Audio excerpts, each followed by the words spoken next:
কালকে দেখে এলাম অদ্ভুত সুন্দর এই বাংলা সিনেমা বনলতা এক্সপ্রেস, যেটা নির্মিত হয়েছে হুমায়ূন আহমেদের উপন্যাস কিছুক্ষণ অবলম্বনে। ট্রেন দেখলেই আমার ট্রেনে চড়তে ইচ্ছে করে। ঢাকা শহরে অনেকগুলি রেল ক্রসিং, গাড়ি নিয়ে প্রায়ই দাঁড়িয়ে থাকতে হয়। চোখের সামনে দিয়ে ট্রেন যায় আর দীর্ঘ নিঃশ্বাস ফেলে ভাবি ট্রেনের যাত্রীরা কি সুখেই না আছে। আমার এই উপন্যাসটা ট্রেনের কামরায় শুরু, সেখানেই শেষ। কাহিনী শেষ হয়ে গেছে, ট্রেন চলছেই। মনে হচ্ছে এই ট্রেনের শেষ গন্তব্য অপূর্ব লীলাময় অলৌকিক কোনো ভুবন। উপন্যাসের নাম কিছুক্ষণ, ধার করা নাম।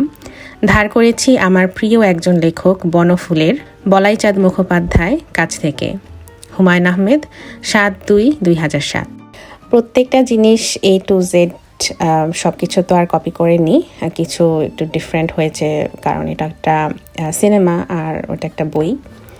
কিন্তু হুমায়ূন আহমেদের যারা ফ্যান আছেন, যারা তার বই পড়ে বড় হয়েছেন আমার মতো, তাদের সব সময় একটা চাওয়া থাকে যে হুমায়ূন আহমেদের বই থেকে যখন কোনো সিনেমা নাটক হয় আমরা সেটা প্রাণ ভরে দেখি।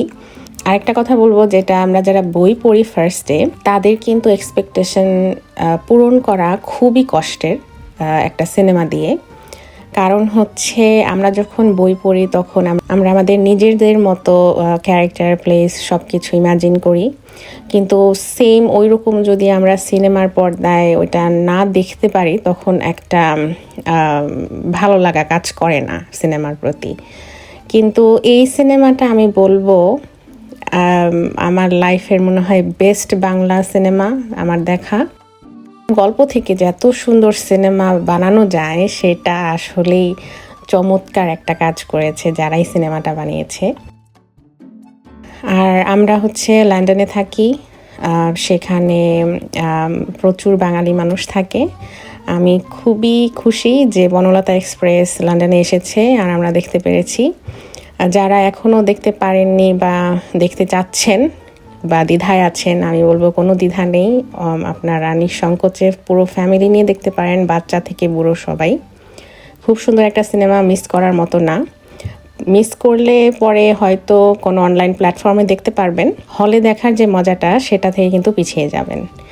আর হলে কেন দেখার মজা সেটা আমি একটু পরে দেখাচ্ছি। তো এই তো আমরা টিকিট কেটে নিলাম, এটা সিনে ওয়ার্ল্ডে দেখাচ্ছে। যারা এখনও লন্ডনে আছেন কিন্তু আরও মানে ফার্স্টে হচ্ছে ওরা 9 তারিখ পর্যন্ত প্রিমিয়ার রেখেছিল, বাট এখন মনে হয় আমার যে ভিড় বাড়ছে দেখে ওরা এটা বাড়িয়েছে 16 তারিখ পর্যন্ত। যারা এখনও দেখেননি তারা এখনও সময় আছে, টিকিট কেটে ফেলেন এবং সবাই মিলে দেখতে যান। তো আমি হচ্ছে আগের দিনই দেখার আমার ইচ্ছে ছিল, কিন্তু আমি কোনো টিকিট পাইনি। তো পরের দিনে টিকিট কেটেছিলাম, 8 তারিখে টিকিট কেটেছিলাম। তো এখানে হচ্ছে আমরা যে স্ক্রিনে আসলে যে হলে দেখেছি, পুরো সিট মানে পুরো হল বুকড, কোনো একটা সিট ফাঁকা নেই। খুবই ভালো লেগেছে আসলে, কারণ বিদেশে বসে বাংলা সিনেমার হল ফুল থাকবে আর সবাই একসাথে এনজয় করে একটা সিনেমা দেখব, এই জিনিসটা চিন্তা করলেই শরীরে কাঁটা দিয়ে ওঠে, এরকম আর কি। তো সিনে ওয়ার্ল্ড ছাড়া অন্য কোনো তাতে আসলে দেখাচ্ছে না। তো আমি ফার্স্টে হচ্ছে দেখিয়ে দিয়েছিলাম যে কখন কোনটা শো আর কত টাকা প্রাইস।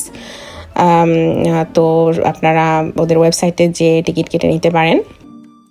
সিনেমাতে আসলে যারা অভিনয় করেছে প্রত্যেকের অভিনয় দুর্দান্ত লেগেছে। বিশেষ করে আমার কাছে খুব ভালো লেগেছে হচ্ছে নায়কের মার ক্যারেক্টারটা। উনি খুবই ভালো রোল প্লে করেছে। আমরা যখনই উনি স্ক্রিনে আসছে সবাই হাসতে হাসতে শেষ, এরকম একটা অবস্থা। আর সিনেমাটাতে খুব সুন্দর সুন্দর কিছু গান দিয়েছে। আমি দেখলাম যে নতুন করে পরিচালক কোনো গান তৈরি করেনি জাস্ট ফর দিস মুভি। সে আগের ব্যান্ডের গান নিয়েছে, এই জিনিসগুলো খুব মানে টাচ করেছে, খুব ভালো লেগেছে। আর মোশাররফ করিমের অভিনয় নিয়ে আর কি বলবো, লাস্টের দিকে মোশাররফ করিমের একটা কান্নার অভিনয় আছে। আমার মনে হচ্ছিল আমি নিজে কেঁদে ফেলি, এরকম এত জেনুইন একটা কান্নার অভিনয় ছিল, কি আর বলবো। মুভিটা ছিল হচ্ছে 2 ঘন্টার। আমরা হচ্ছে 7:30টার টিকিট কেটেছিলাম। 7:30টায় তো মুভি শুরু হয়নি, 8টা পর্যন্ত জাস্ট ওই অ্যাডভার্টাইজ, তারপরে অন্যান্য সিনেমা ট্রেলার এগুলাই দেখিয়েছে। তো 8টা থেকে 10টা 10 এরকম, তো 2 ঘন্টা আর কি ধরে রাখতে হবে, মাঝখানে কোনো ব্রেক নাই। তো 2 ঘন্টা টানা বসে থাকা, but you will enjoy every second. মদ খেতেছেন মদ মদ খেয়ে ড্যাং ড্যাং করে না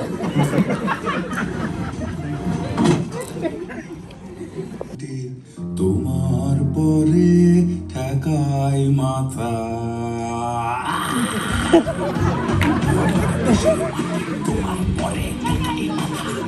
মনে হয় কি আমি খাবারের মেয়ে, আমাদের শুধু জমি না সিট মহলও আছে। সবাই নবাবগঞ্জে কোনোদিন কোনো ছিটমহল ছিল না। আমি ডক্টর হাসান। তো হলে দেখার যে মজাটা আপনারা হয়তো এখন বুঝতে পেরেছেন, কারণ দেখেন একটা ফানি সিন যখন আসছে তখন সবাই একসাথে হাহা করে হেসে উঠছে। এই জিনিসটা আপনি কিন্তু বাসায় 2জন 1জন মিলে দেখলে পাবেন না।